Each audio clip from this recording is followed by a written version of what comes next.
What's up, everybody? Good afternoon. Thought I'd go ahead and make this video now just to kind of at least start the conversation. I don't want to go crazy with it. I don't want to make anybody feel like it's time to panic. I don't want anybody out there thinking that the sky is falling. But we should at least broach the conversation concerning the running back position right now because there is a little bit of mystery around it at the moment, and it's worth at least having a little bit of a talk about it. So let's just go ahead and do it. K9, groin injury. We don't know exactly how long he's going to be sidelined, but he is sidelined. Zach Charbonnet, shoulder injury. We still don't know exactly about him either. But I have a feeling that one's less significant, but everything's significant right now. He's a rookie. This is his first training camp. So let's at least take a few minutes to have the conversation about the possibility of one or both of those guys missing regular season games. And while I do think the injury to Charbonnet is less significant, an injury that is less significant could actually be more costly to him because it might mean he's not ready for the regular season because this is his first rodeo. So I want to take a look at some guys that are options because I do believe the Seahawks are going to want to have four running backs on their roster at pretty much all times.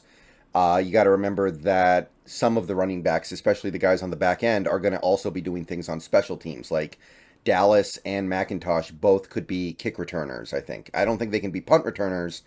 Maybe Dallas could be a punt returner, but those guys are going to have extra roles as well on top of just running back. So you're going to need a slew of bodies there. You're going to need like four guys, I think, at all times. So if you have to start the season and K9 or Charbonnet is not ready to go, you're going to have somebody else up, even if it's just for a game or two. So let's go through our options here of ways to address this potential problem. First, Jonathan Taylor. I know some people are going to talk about Jonathan Taylor, but I don't see any way. Some people are going to talk about Josh Jacobs for the same reason. Do you really want to have to pay a ton of money to a running back right now? Do you really think that's the best way to going forward, knowing that we're going to have our concerns about trying to get running backs paid in a couple years with Walker and Charbonnet? Do you really want to give up significant draft capital to bring in a high-profile running back with a decent number of miles? Like, you're not going to get those guys super cheap. These guys have been some of the best running backs in the league over the last several years.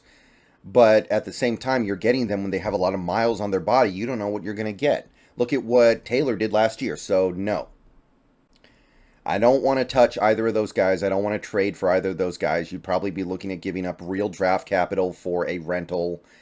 And it might not even be a good rental. Like, Taylor was pretty useless last year. He didn't really do anything. Jacobs was good, but there's a reason why these guys are not getting paid.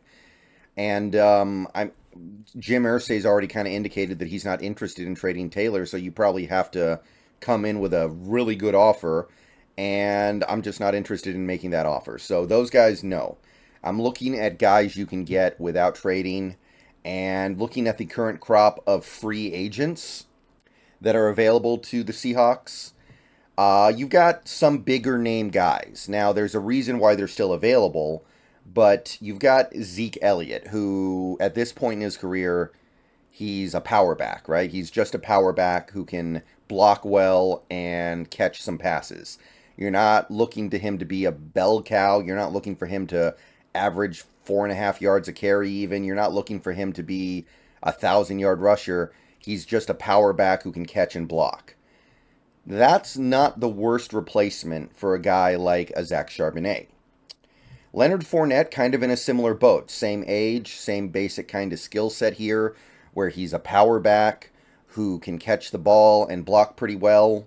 So Leonard Fournette, kind of in that same boat as Zeke. Both guys obviously don't have what they used to have. They're not going to be franchise backs. They're not going to be bell cow backs, but they can give you a little something to that area.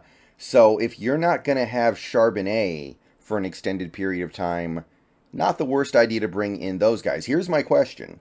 Are those guys willing to get up off the couch for minimum or close to minimum? Because clearly, to me anyway, neither guy is worth all that much money. Zeke and Fournette are both vet min or vet min plus guys. And those guys have made some money in the NFL, especially Zeke. They might just go, if all you have to offer me is vet min or vet min plus, I can just stay at home and sleep. So why would I come in for that little amount of money when I made all this money in my NFL career? I don't want to play that badly. So it kind of depends on what they want. I don't know. I don't feel like those guys are getting off the couch for the vet min. Even if it's their only way to play, I think they'd rather just not play. So those two guys, maybe, maybe. It's not a terrible idea as a Charbonnet replacement temporarily, just for really cheap, but I don't know if they're going to come cheap. And honestly, I feel the same way about Cook and Kareem Hunt. Those guys both have something left, both good running backs. If K9 is missing time, a guy like Dalvin Cook could be kind of the perfect replacement for him temporarily. And I could say the same about Kareem Hunt. I think both those guys are capable of playing franchise-level running back.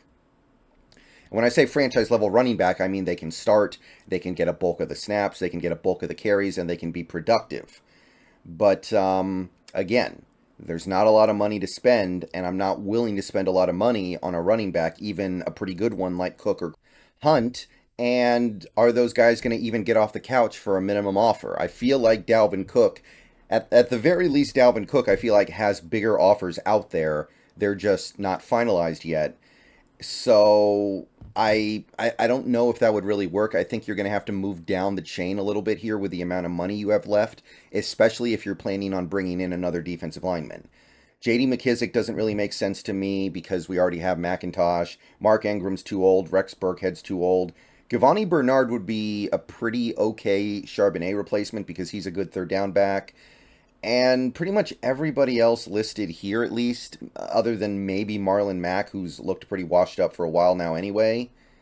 I, I mean, any one of them would be as good as any of the others, I guess, right? Like some of these guys I haven't even really heard of. I don't really know what they've done in the NFL. I mean, obviously, I've heard of Malcolm Brown, I've heard of Benny Snell, but what makes these guys different from any other guy you could go get? One of hundreds of guys who are out there just waiting for an opportunity to play in the NFL. I don't know. So there are some guys, but it's going to be tough to thread the needle of finding a guy who can actually play for you on the amount of money that you have to spend. Again, it's just a question of how badly do some of these guys want to play. Does Leonard Fournette want to play football so badly that he would take Vetmin Plus? I don't know. Same for Zeke. It's just really hard to evaluate that. So if worst comes to worst and you're missing these guys for a significant amount of time in the actual regular season, is it better to just go get rookies and young guys who haven't really had a chance yet to hold down the fort on very cheap salaries? Like, for instance, a guy that the Seahawks actually did pick up in the last few days, Wayne Talupapa, who played for the Washington Huskies last year. So a little bit of a local connection here. He's not had a lot of wear and tear on his body in his career. He's got, on his career, less than 500 touches from the line of scrimmage last year. He had almost 900 rushing yards and over 200 receiving yards, 6.3 yards per carry. So good multi-usage back. Probably someone who could at least kind of sort of fill in for a few games. And then a guy like a Brian Koback, who's also currently sitting on the 90-man roster, who was a bell cow. Last year, touched the ball almost 240 times for Toledo and had a really good overall career as a running back. Are you better off with those guys than aging veterans? It's an interesting question, and it might be one we have to ask ourselves soon. So let me know what you guys think about all this running back stuff. Who would you go get if we need somebody? As of right now, I don't get the sense that we're going to be desperate to find somebody. I don't. But it's certainly on the table, and it's worth having a little bit of a conversation about it. So let me know down below. Go Hawks. See you guys later. Let's hope these guys are okay, but if they're not, those are the options as I see it.